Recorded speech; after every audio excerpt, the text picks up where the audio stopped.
Hello, this is Sofia Sunshine, and I am coming to you to talk a little bit more about the subject of unmasking as a late diagnosed autistic person. So, in my own path, because very rarely is a path a straight line, I decided to enroll in a grad program through the Antioch University only about a year ago. And I wanted to use this graduate program as a way to explore my own personal experience. And what ended up happening is that the study of late diagnosed autism became part of my degree.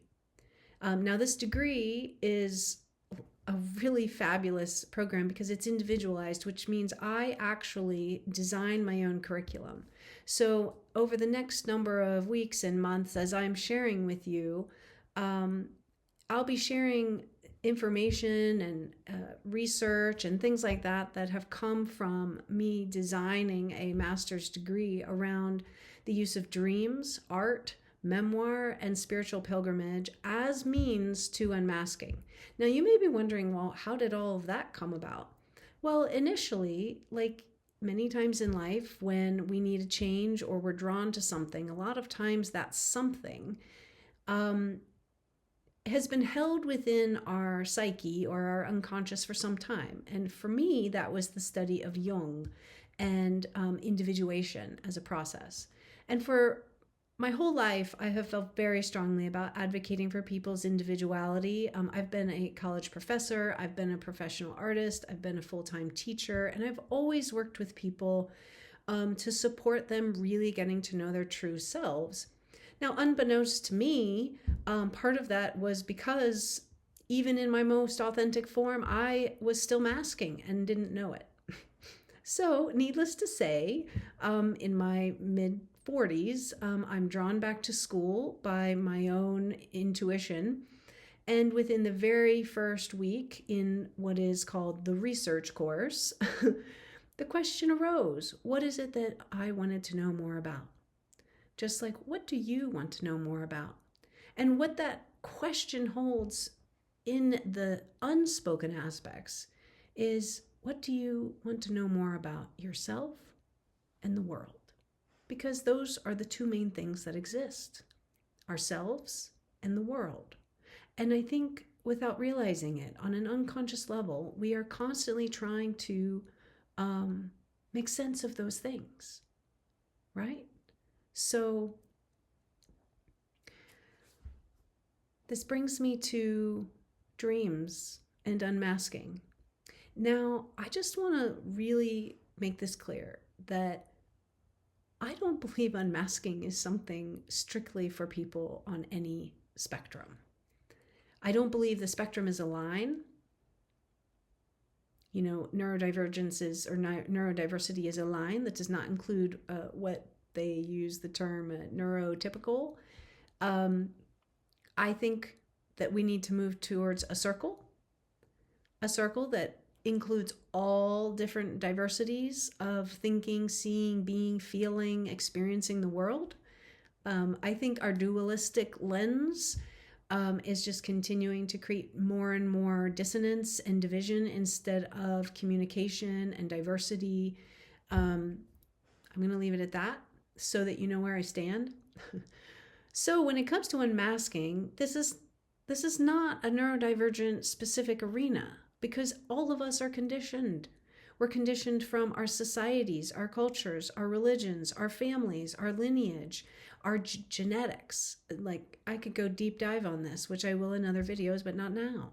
But dreams, as Jung spoke of often, it was one of the primary focuses of his entire career was to work with dreams. And so dreams are this beautiful illustration of the symbolic language that our unconscious generates, right? We're not consciously involved. Hands off the wheel, we're sleeping. And yet, our unconscious is generating a plethora of images, and those images hold meaning. But decoding the meaning is its own process, and it's a beautiful process. In the last year, I've been certified in dream tending, which is a wonderful, beautiful process that merges a lot of Jung's approach with other shamanic, indigenous, creative, reflective, therapeutic processes of presence. And just the idea of tending, right? So, what is it to give ourselves time to connect with the unconscious? And what does the unconscious want to tell us? So,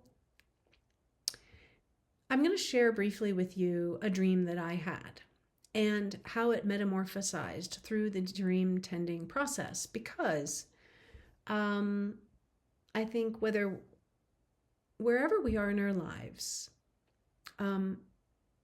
I think all of us can relate to the idea of feeling blocked or stuck or not sure which direction to go, or wanting to feel inspired or clear or guided or in the flow, right? Like those are signals of that something needs to shift or that we're in the right place. And no matter what our neuro specifics are, we want to feel in alignment in our lives. So, how do dreams help? How does working with dreams help this? This process of bringing what is unconscious into the consciousness, which by Jung's definition is actually the required process for individuation. And individuation is a means of becoming whole. And when we are whole, Jung believes that, and that means like all parts acknowledged, nothing left out, right? Then we are living in our fullest gift in this life. Now, who doesn't want that, right? So I began my master's degree, which, mind you, going back to school at the age of 47, there are a number of unconscious considerations. I haven't been in school in over 20 years, and I'm about to dive into a master's program, and most likely like a social sciences master's program after being an artist my whole life. Very different bodies of knowledge, different ways of knowing, right? So I had a lot of apprehension. I had fears. And I also had concerns about the fact that I really wanted to be interacting with the world, but the world was continuously feeling overwhelming. And I didn't want to go back to playing games in, oh my gosh, you guys know what it is, right? Like it's nonstop, perform, expand, market, social media out the wazoo, whatever, in order to make it. I have no interest. Like I was a full-time artist, and marketing was like consumptive of my soul. I want authentic connections in my life. I want meaningful direction. And so, anyway, there's these unconscious things. So, the very night before I started my first dream tending retreat, that is also being worked into my master's curriculum, I had what felt like an absolute nightmare. I was in what felt like a war zone. It was all gray, and there were bombs going off, and there were these cannons, and I was seeing people being shot out of these cannons and their bodies just flailing and like limp. And then I would see fire, and all I wanted to do was run. All I wanted to do was run from this scene, and it just stuck in my chest like heaviness, fear and heaviness. Like, what is this? Now,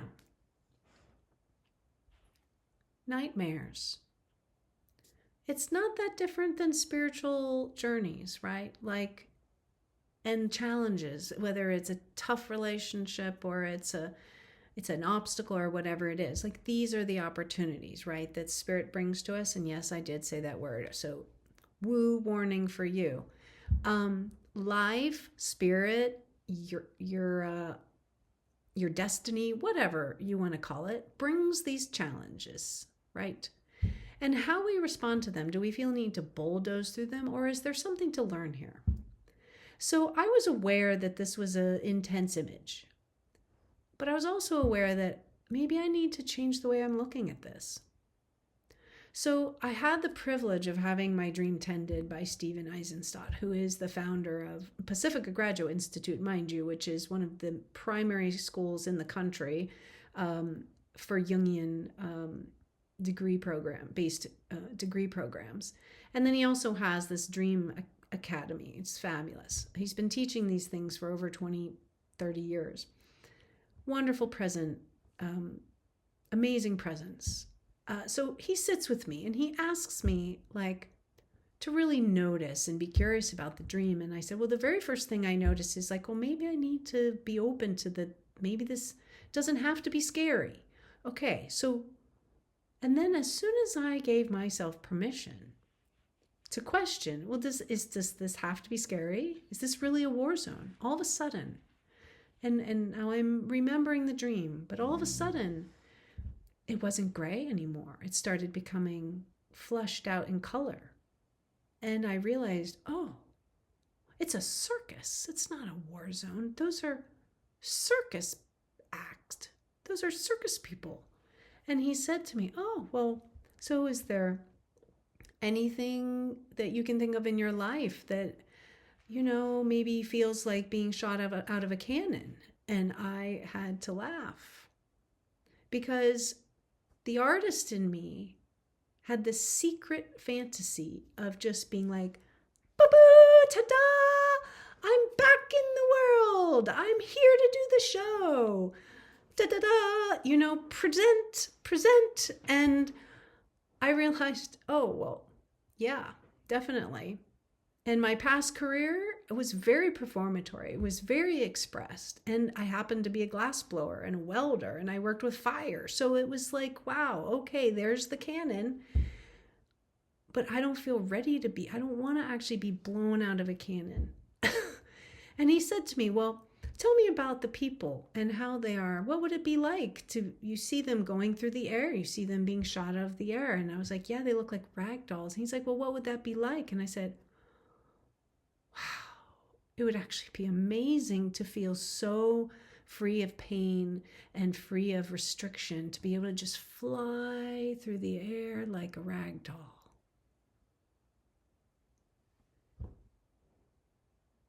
So that's another piece that this dream spoke to. A deep dream of feeling free free of pain, free of restriction, right? I think a lot of us can relate to that. So as we went on through this dream, and I'm going to shortcut this. So there were some characters, and in the dream tending work, those characters become important, and we spend time getting to know those characters. And there was this wonderful kind of circus attendant there helping people, just so delicately offering a hand. Here, let me help you get into the cannon. And these steps. And I saw this attendant. I was like, wow, that attendant really looks a lot like my father. Yeah, my father's not with me anymore. But he really feels that way. He feels like he's there to support me, and he is offering his hand. And then when I went I'm in the dream, I'm looking at the dream, I'm being in the dream again. And I see these steps, and all of a sudden the steps, when he offers his hand, the steps aren't short, like I have to step right away into this cannon, but instead they just stretched out long. And I heard him say, you can take as long as you need to on each step of your journey towards coming out. And all of a sudden I felt, oh, that's right. This is my journey. This is my life. This is my dream. This is my dream. I get to create this. I'm not in a war zone. It's okay. I don't have to be shot out of a cannon and blown up, to be somebody. And I'm already somebody. I'm myself. And so the next thing I noticed was that this cannon morphed into a cocoon. And instead of it being like hard and dense and like uncomfortable looking, it became soft and lined with, well, actually magenta velvet. Like who would want anything else in their cocoon? And it was my unconscious telling me, Sophia, This is your opportunity to cocoon. You get to come out whenever you want.